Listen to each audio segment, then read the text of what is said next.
ప్రియమైన దేవుని బిడ్డలారా, దయచేసి మీ పరిశుద్ధ బైబిల్ గ్రంథాన్ని తెరిచి ఆదికాండము 35వ అధ్యాయం మీ ఎదుట ఉంచుకోండి. ఆదికాండము గ్రంథము 35వ అధ్యాయము 15వ వచనములలో దేవుడైన యెహోవా యాకోబునకు ప్రత్యక్షమైన విధానము కనిపిస్తోంది. బైబిల్ గ్రంథాల్లో దేవుడు కనపడెను అని ఎక్కడ కనిపించినా అది ప్రభు అయిన యేసుక్రీస్తు అని తెలుసుకోవాలి. దేవుడు, యెహోవా అనే పదాలు అబ్రహాము, ఇస్సాకు, యాకోబులతో మాట్లాడుతున్నప్పుడు స్వయముగా దేవుడు వారి యొద్దకు వచ్చాడు, వారితో మాట్లాడారు, ఆయనతో కలిసి భోజనం చేశారు. వాళ్ళు దేవుణ్ణి ఎవడు ఎన్నడూ చూడలేదు. ఆయన అద్వితీయ రొమ్మున ఉన్న ఆయన కుమారుడైన యేసుక్రీస్తే ఆయనను వివిధ కాలాల్లో మనుషులకు ప్రత్యక్షపరిచాడు. ఆ దేవుడు యాకోబునకు ప్రత్యక్షమయ్యాడు. పెనూయేలు అనుభవాన్ని చూచిన యాకోబు బేతేలుకు పోతున్నాడు. 35వ అధ్యాయం 1వ వచనం. దేవుడు యాకోబుతో మాట్లాడుతున్నాడు. నీవు లేచి బేతేలునకు వెళ్ళి అక్కడ నివసించి నీ సహోదరుడైన ఏశావు ఎదుట నుండి నీవు పారిపోయినప్పుడు నీకు కనబడిన దేవునికి అక్కడ బలిపీఠం కట్టు. యాకోబు తన ఇంటి వారందరితోనూ, తన యొద్ద ఉన్న వారందరితోనూ మీ యొద్ద ఉన్న అన్య దేవతలు పారవేసి మిమ్మల్ని మీరు శుద్ధి చేసుకొని బేతేలుకు వెళ్ళదాం. మీ వస్త్రాలు మార్చుకోండి. నా శ్రమ దినాన నాకు ఉత్తరం ఇచ్చి నేను వెళ్ళిన మార్గం నాకు తోడై ఉండిన దేవునికి బలిపీఠం అక్కడ కడతాను అని చెప్పాడు. యాకోబుతో దేవుడు మాట్లాడుతున్నాడు. నీవు బేతేలుకు వెళ్ళు. జాగ్రత్తగా వినండి. బేతేలునకు యాకోబు పద్దనరాము నుండి వెనుకకు తిరిగి వెళుతుండగా దేవుని ప్రత్యక్షత. నువ్వు బేతేలునకు వెళ్ళు. యాకోబు పట్ల 21 సంవత్సరాల పైగా నమ్మకత్వాన్ని చూపిన ఆ దేవుడు బేతేలులో యాకోబును దీవిస్తానని చెప్పిన దేవుడు బేతేలు కనమంటున్నాడు. Beth plus El, the house of God, దేవుని ఇల్లు లేదా దేవుని మందిరము అని అర్థం వచ్చేటట్లుగా బేతేలు అని పేరు పెట్టుకున్నాడు యాకోబు. దేవుడు ప్రత్యక్షమయ్యాడు. యాకోబును బేతేలునకు తీసుకొస్తున్నాడు దేవుడు యాకోబుతో మాట్లాడి మాట ఇచ్చాడు. నీవు పండుకొని ఉన్న ఈ స్థలం నీ సంతానానికి ఇస్తా అన్నాడు. ఆదికాండం 28లో యాకోబు బెయేర్షెబా నుండి హారానుకి వెళ్ళిపోతున్నప్పుడు ఇదే స్థలంలో దేవుడు అతనికి ప్రత్యక్షమయ్యాడు. ఆ దేవుడు ప్రత్యక్షమైన సందర్భాన యాకోబు ఒంటరి వాడుకున్నాడు. అతడు లాబాను ఇంటికి వెళ్ళాడు, వివాహం చేసుకున్నాడు, పిల్లలను కన్నాడు, వెనక తిరిగి వస్తున్నాడు. ఇప్పుడు దేవుడు చెప్పినట్లుగా యాకోబునకు ఒక కుటుంబం ఉంది. నీ సంతానానికి స్థలం ఇస్తాను, వెనక నేను తెస్తాను. వెనక తెస్తున్నాడు. ఆ స్థలాన్ని వారికి తప్పకుండా ఇవ్వబోతున్నాడు. పద్దనరాములో నివసించుట దేవుని చిత్తము కాదు. యాకోబు ఐగుప్తుకు వెళ్ళటానికి ముందు కనానులోనికి రావాలి. అది దేవుని చిత్తం.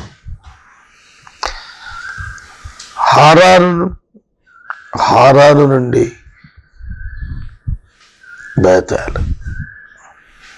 బేతేలులో వాగ్దానము నెరవేర్చిన దేవునికి కృతజ్ఞతగా బలిపీఠం కట్టడానికి యాకోబు ఉపక్రమించాడు. నేను ఆ ప్రాంతాలు తిరిగాను. నేను ఎంతో సంతోషపడ్డాను. బైబిల్లో వ్రాయబడిన వ్యక్తులు ఆ ప్రాంతాలు తిరిగిన సందర్భాలు అవన్నీ కూడా జ్ఞాపకం చేశారు. అక్కడ వ్యక్తులు గైడ్స్ ఉంటారు కదా, వాళ్ళు జ్ఞాపకం చేశారు. The Bible is true and its history is true. When it is history, the God is also true. సోదరి గుర్తించు, మన ప్రభువు యాకోబుకు మాట్లాడుతున్నాడు. నేను నీకు కనబడ్డానయ్యా అని జ్ఞాపకం చేస్తున్నాడు. నువ్వు నాకు బలిపీఠం కట్టవయ్యా అని చెబుతున్నాడు. వారు ప్రయాణమై వెళ్ళినప్పుడు దేవుని భయం చుట్టుపక్కల ఉన్న వారందరికి వచ్చేసింది. యాకోబును టచ్ చేయాలంటే భయపడ్డారు. ఎందుకో తెలుసా? యాకోబు యొక్క దేవుడు యాకోబు ప్రక్కనే నిలబడి యాకోబును అతని పరివారమును నడిపిస్తున్నాడు.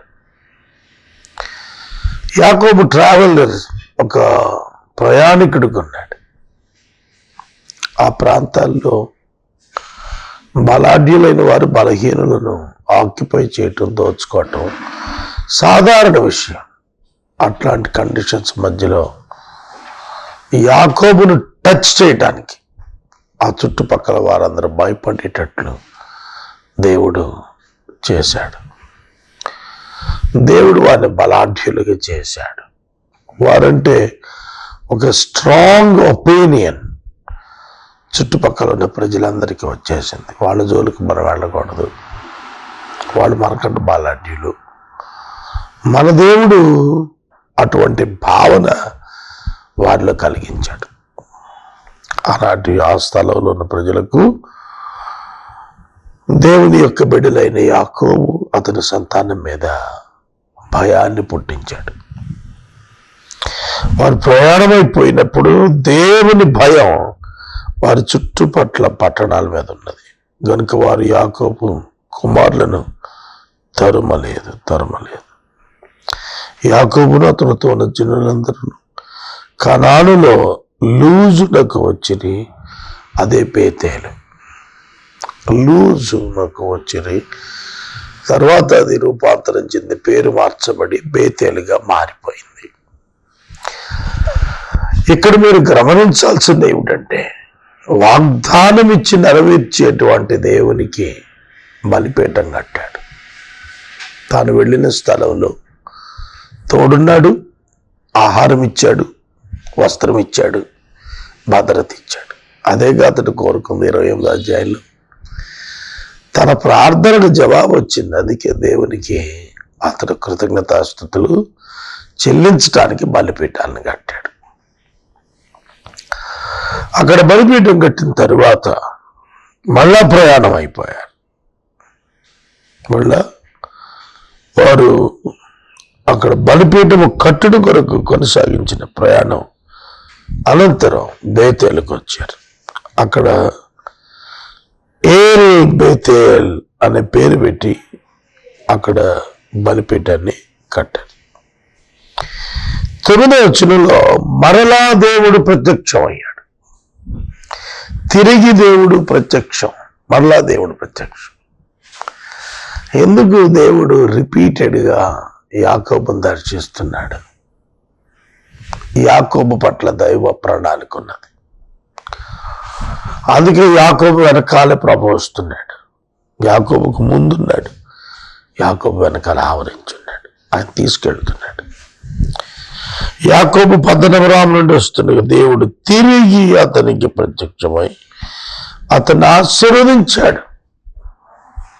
ప్రేమిత్రులారా, దేవుని బిడ్డలారా, దేవుడు ఆశీర్వదించేవాడు. ఎలా ఆశీర్వదించాడు? మోసగాడనే పేరు తొలగించి దేవునితో పోరాడి గెలిచాడనే పేరు ఇజ్రాయేలు. ఏల్ అంటే దేవుడు.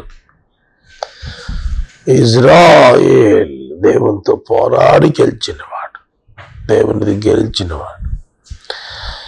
ఈ పేరు పెట్టాడు దేవుడు. మరియు దేవుడు అంటున్నాడు, నేను సర్వశక్తి గల దేవుడను, నీవు ఫలించి అభివృద్ధి చెందు. జనముల సమూహం నీ వలన కలుగుతాయి. రాజులు నీ గర్భవాసాన్ని పడతారు. అబ్రహాము ఇస్సాకులకు నేను ఇచ్చిన దేశం నీకు ఇస్తా, నీ తర్వాత నీ సంతానం ఈ దేశానికి వచ్చేదనని, నీ తర్వాత నీ సంతానం ఈ దేశానికి ఇచ్చేదనని అతనితో చెప్పాను. దేవుడు అతనితో మాట్లాడిన స్థలము నుండి పరలోకమునకు వెళ్ళాను. A discussion between God and Jacob was going on here. యేసు క్రీస్తు ప్రభువు యొక్క ముగ్గుర్తు ప్రత్యక్షతల్లో యెహోవాకు యాకోబునకు మధ్యన ఒక లిటిల్ డిస్కషన్. నేను సర్వశక్తి గల దేవుడనయ్యా, నీ పేరు యాకోబు కాదయ్యా, నీ పేరు ఇజ్రాయేలు. నువ్వు ఫలించి అభివృద్ధి చెందు, నువ్వు అభివృద్ధి చెందు. జనాలు, రాజులు, జనపదాలు నీ గర్భంలో నుండి వచ్చేస్తాయి. It's all true my friends. ఇవన్నీ వాస్తవం. దేవుడు చెప్పినది చేశాడు. ఇవాళ ఇశ్రాయేలు దేశం విశ్వవ్యాప్తంగా మనందరూ వెళుతున్నామంటే అర్థం ఏమిటంటే, దేవుడున్నాడు వారి పక్షం. యాకోబుకు తోడున్నాడు దేవుడు. We have experienced that in that nation. ఎవరైతే ఆయన బిడ్డలు ఉంటారో ఆయన వారికి ఇమ్మానుయేలుగా ఉంటాడు. ఫలించి అభివృద్ధి చెందమన్నాడు సర్వశక్తి గల దేవుడు. ఆల్మైటీ గాడ్, సర్వాధికారి అయినటువంటి దేవుడు యాకోబుతో చెబుతున్నాడు, ఫలించు అభివృద్ధి చెందు.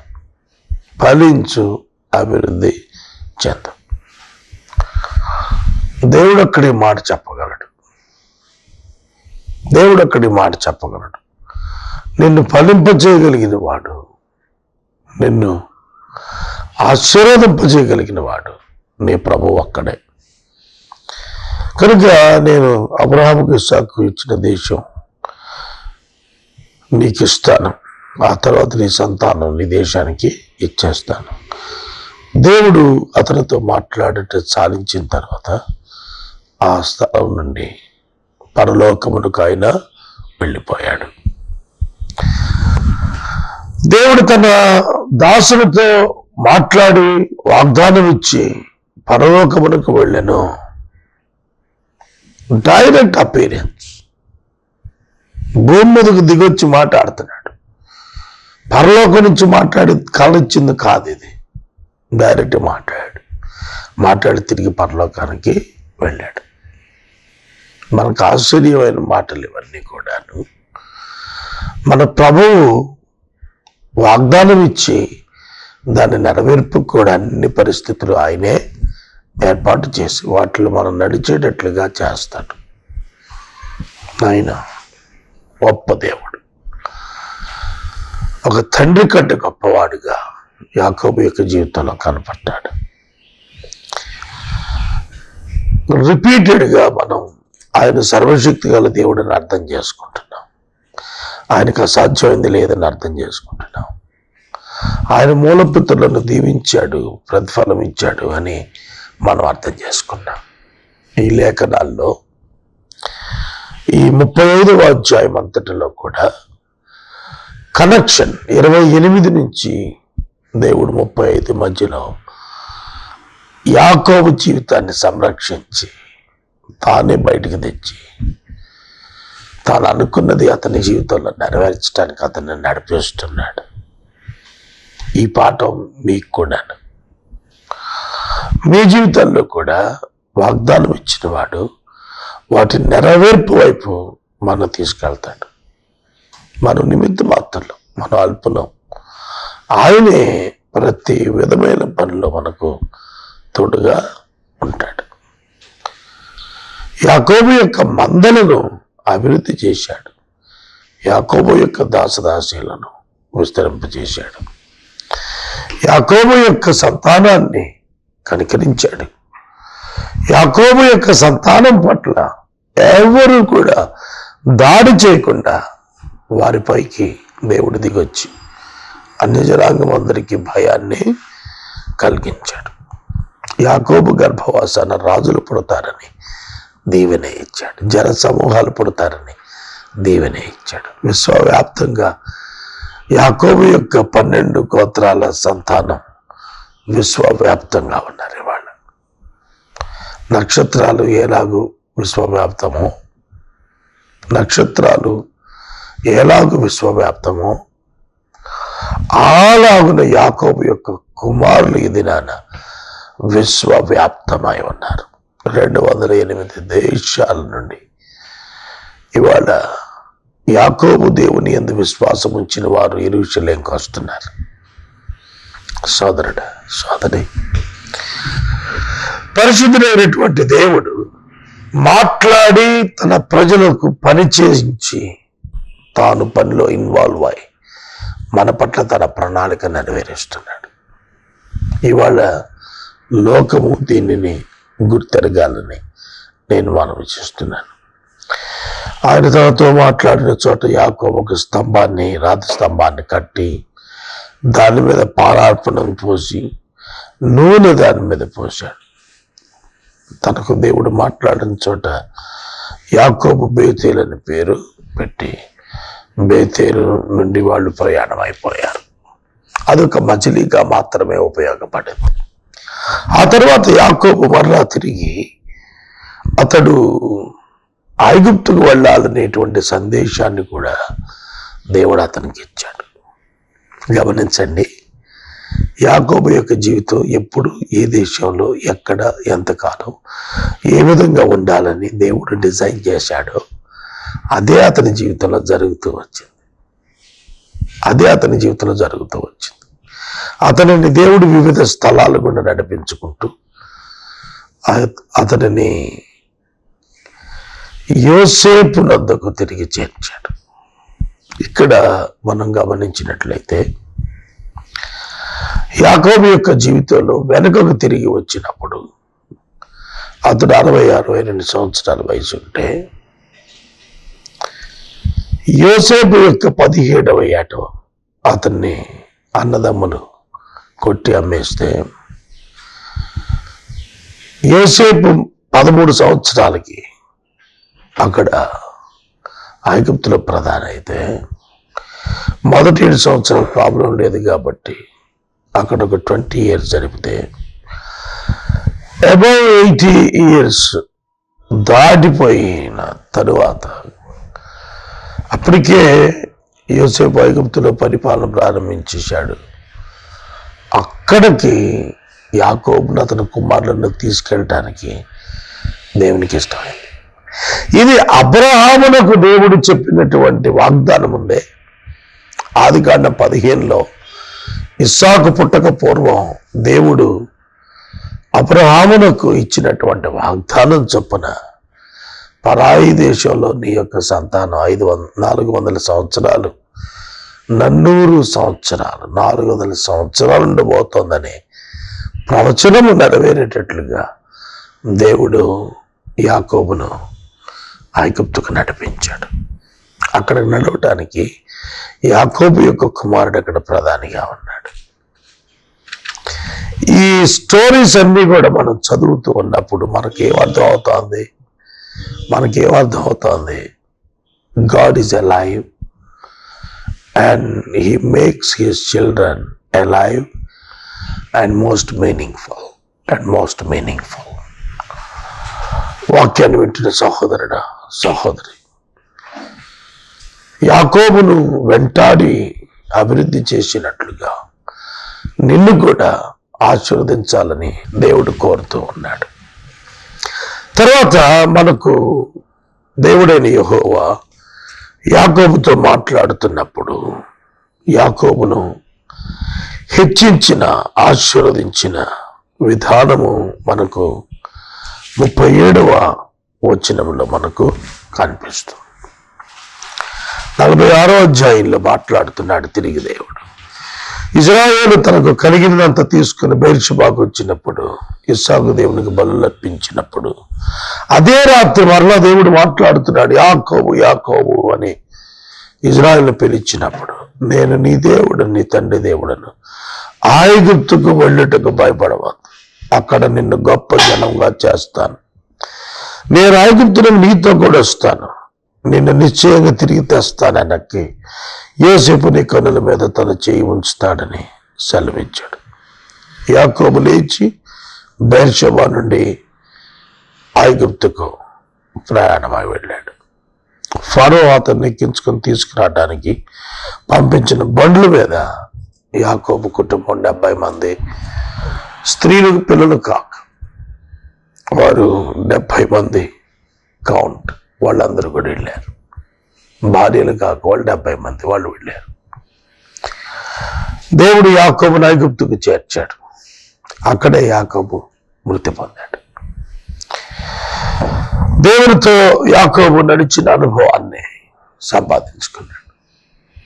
దేవునితో యాకోబు ఒక గొప్ప సాధనంగా, దేవుని యొక్క ప్రణాళిక ఎంత అద్భుతం, ఎంత అద్భుతం. ఆయన ఆది నుండి ఒక్కొక్క తరంలో ఒక్కొక్క మనిషిని ఏర్పరచుకొని వారి ద్వారా ఒక గొప్ప కార్యాన్ని సాధించుకుంటూ సృష్టిలో, లోకంలో ఆయన ఐడెంటిటీని వారి జీవితాల ద్వారా పబ్లిక్ రుజువు చేస్తూ ఆయన వారిని నడిపించిన తీరు అమోఘమైనటువంటిది. ఇవాళకి అదే దేవుడు ఉన్నాడు. యాకోబును వెంటాడినట్టే మనల్ని వెంటాడుతున్నాడు. మన ప్రేమిస్తున్న దేవుడు మనకున్నాడు. వాక్యం వింటున్నారు కదా, మీరు ఈ దేవుని కలిగి ఉన్నారా? మీరు ఈ దేవుని కలిగి ఉన్నారా? ఈ దేవుని కలిగిన వారు ధన్యులు. ఎవనికి యాకోబు దేవుడు సహాయకుడగునో ఆ నరుడు ధన్యుడు. బైబిల్ గ్రంథంలో యాకోబును నడిపించిన దేవుణ్ణి చూచాము. మనల్ని కూడా నడిపిస్తానికి యేసు క్రీస్తుగా ఆయన దిగి వచ్చాడు. ఆయన యొక్క ఆత్మను మన అంతరంగంలో ఉంచి మనల్ని ఆధ్యాత్మికంగా బలమైన మార్గంలో, సత్య రుజువైన మార్గంలో ఆయన మనల్ని నడిపిస్తాడు. అట్టి కృప పరిశుద్ధాత్మ దేవుడు మీకు దయచేయును గాక.